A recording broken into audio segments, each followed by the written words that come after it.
This message is very urgent. I was going to post a totally different video, but I had to get this off my chest. So recently, when I say recently, I mean like 20 minutes ago, I went to visit someone, and I'm gonna leave her name undisclosed, but I went to go visit somebody, and at their job, when I went in, I noticed that the office was very dim. I noticed that the lights were on, but it just seemed dark. It seemed dim. The energy seemed very dark. I get into the office, I see this lady, she starts smiling, she's overly, hey, how you doing? Talking to the kids and stuff like that. And I'm just like, the energy is dark. Go ahead and watch this clip real quick, and then we're gonna come back and discuss it. Whew, Lord, I have so much to say. First of all, I just came back from somewhere and my whole mood just switched. And it's not that somebody pissed me off or made me mad. It's not that. I have control over my emotions. That's not the problem at all. The thing is, the closer that I get to the Holy Spirit, the closer that I get to God, and the more I stay out of sin, the more I let the Holy Spirit lead my life, I am just recognizing that my gifts are getting stronger. And what I mean by gifts is the gifts of the Holy Spirit. So there's 9 gifts of the Holy Spirit. However, I would fair to say one of my strongest, one of them, because I have many, one of my strongest gifts of the Holy Spirit is that I have this gift of discerning of spirits. Now that's different than discernment. Everybody should have discernment if you are not given over to a reprobate mind. See what I'm saying? Discernment is the ability to discern right from wrong. For instance, say if you are going to the mall and your gut tell you, nah, it's not good, go ahead and turn back around. That would be discernment. That's your ability to discern right from wrong. If you should do something or not. That's that gut feeling that you get is a good way that I can describe it. This gift of discerning of spirits, however, that's a little bit different. The gift of discerning of spirits is me being able to just look at, sometimes I could just look at a person. You open your mouth up and I go into the same room as you and I immediately know, oh, this person is not for me. Let me go ahead and get away, right? So the reason why I said my whole mood switch is because I just came from a place and I was in this room. It was dark, literally, but also spiritually. And it wasn't dark. The lights were on. It was just very dim. I just felt the energy was just negative, right? And I just was like, what is going on? And I was like, it's a witch in here. That's what it is. It's a witch in here. It's literally a witch in here. And right off the back, I knew who the witch was. Mind you, I've never met this lady. When I tell you, this is how strong my gift of discerning of spirits is. But not only do I have that gift, I also have other gifts, like I said, the gift of knowledge. So I know a lot of people would be like, well, how'd you know she's a witch? Sometimes you just have a knowing. And it's not sometimes for me. I do have a knowing. I just know. It would be people, and they would be like, how in the world did you know that? I haven't told anybody that. Not only do I have the gift of discerning of spirits, the gift of knowledge, but also I'm a prophet. And with being a prophet, you also have the gift of prophecy, right? But anyway, fast forward, that's how I know all of these things. I could just walk into a room and I could just tell who is who. You don't even got to open your mouth. And the lady was, I could tell that she was trying to front. I could tell she was trying to put on a front. She was smiling ear to ear, talking. And I'm just like, no. Like, we don't really have much to talk about. And the thing is, like, I didn't say that, but you could just tell from my energy, I'm not really going for none of that. See, lady, you could trick everybody else in here. You could trick everybody else in here. You can make everybody else in here believe that you are a nice, kind lady, but no witch that I know is nice and kind. I don't care what type of front that they try to put on. You're not a nice and kind person. You're a terrible person, and you're a witch. And you know what? I'm going to pray, God, suffer not a witch to live. If you operate the same way that I operate, if your body is like a detector, we go into different rooms and we can detect who is for us and who's not. Even if you cannot detect, right?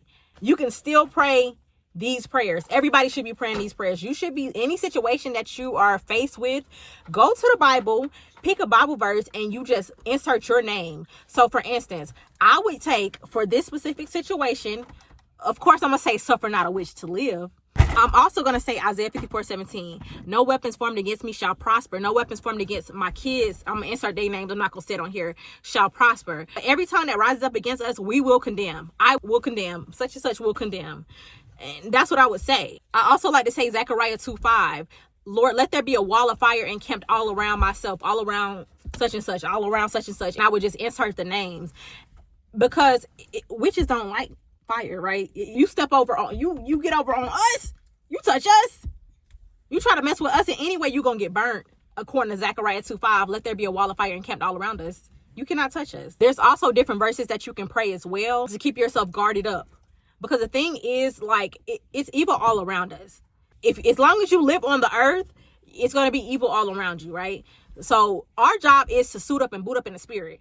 Our job is to put on the full armor of God. Our job is to say, listen, I got my helmet of salvation. I have my breastplate of righteousness. I have my belt of truth. My feet are shod with the preparation of peace. I have my shield of faith, and I have my sword, which is the word of God, right? That's our job, literally. When it comes to your kids, it's witchcraft around them as well. The teachers are witches. Some of the teachers are. I promise you. One of my kids' teachers, I had to tell her, no, we're not into that. We're not into the whole, this charm is going to protect me and it brings protection. My child teacher said that to her. This brings protection. And it's like, you can try to run away from it. And yes, God does say, flee from sin. Resist the devil, he shall flee from you, right? However, I could have simply pulled my child out of class, but this is the second teacher. This is literally her second teacher this school year. So the point I'm making here is, yes, your main circle, you don't want to be around nobody who does not honor and worship God. But when you step out here in the world, it's evil all around you. So you need to also be making sure that you are putting in your kids' head certain prayers. Every morning before school, I'm not playing with you. My kid, listen, this was filled up, baby. I uses it. And my hand is right here because I'm trying to shield my child. What are you doing, son? Oh, so just please ignore my hand. This right here, we use this up. This represents the blood of Jesus. This is the blood of Jesus. This is anointing oil right here, y'all. I put it on my kids. I do not play that. We also say Kevin Ewan's dream prayer because the thing is, whenever you are having dreams, sometimes you might come into covenants unknowingly. Do you know the enemy can make covenants with you in your dreams? Literally. And you know what, y'all? I also do want to start doing a breakdown of different dreams, because when I tell you I am a dreamer girl, God talks to me through dreams a lot. He also sends me warning dreams. I'm also a prophet, so I'm going to have those dreams that come to pass as well.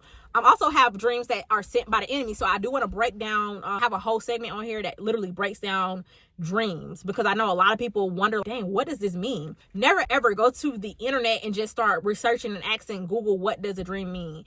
Please don't do that, because the thing is, interpretation of dreams, they belong to the Holy Spirit. So that's who you should be asking. You can ask somebody who is filled with the Holy Spirit, but that's only if God is telling you, hey, this person is telling you the right information or not, because everybody you cannot trust. See what I'm saying? You just can't. But back to what I do for my kids in the morning. Like I said, I pray the Kevin Ewan dream prayer. I use my anointing oil. And then I also say Psalm 91.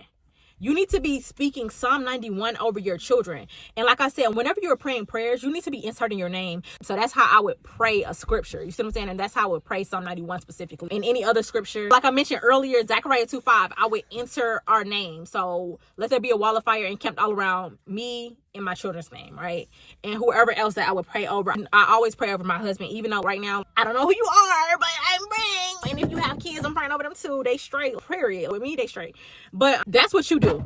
So again, it's going to be evil wherever you go. It's going to be evil around you. Now, in your inner circle, like I said, if it's evil, you need to go ahead and cut them off. I'm not going to lie to you. I don't play those type of games. I don't even care. If you're a lukewarm Christian, I almost don't even want to be your friend. I'm so serious.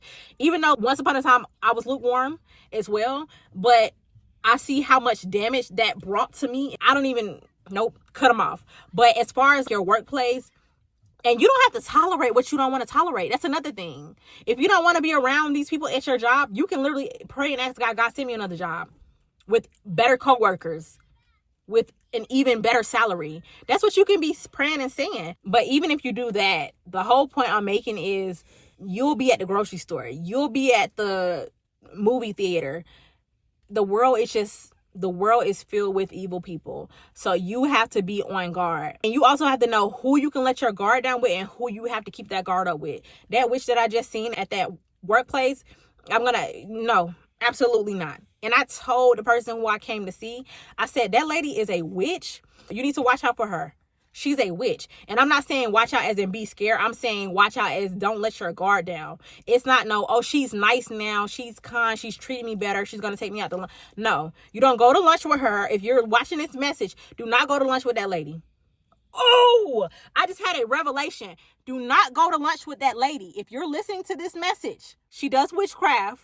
And some people who do witchcraft, they put stuff in people's food. So just get what you get from that message. Anyway, I'm tired of holding my hands like this. Son, what? Bye. I'll see y'all next time. That's it for today's message. If you are loving faith-based content, go ahead and subscribe to my YouTube channel. This is what I'm making on my YouTube channel. It's faith-based content. That's what God told me to do, and that's what I'm going to do. And ever since I've been being obedient, it's been up. So listen, it's amazing. If you like God plus girl content, meaning that we talk about the faith, but we also talk about the girl stuff. What do girls like? We like looking good. We like feeling good. We like keeping up with our health and wellness. Things of that nature. You can follow me on my Instagram, my TikTok, and my Facebook at Samaya Evans. The spelling is literally the same as my YouTube name. I will see y'all next time, and I love y'all.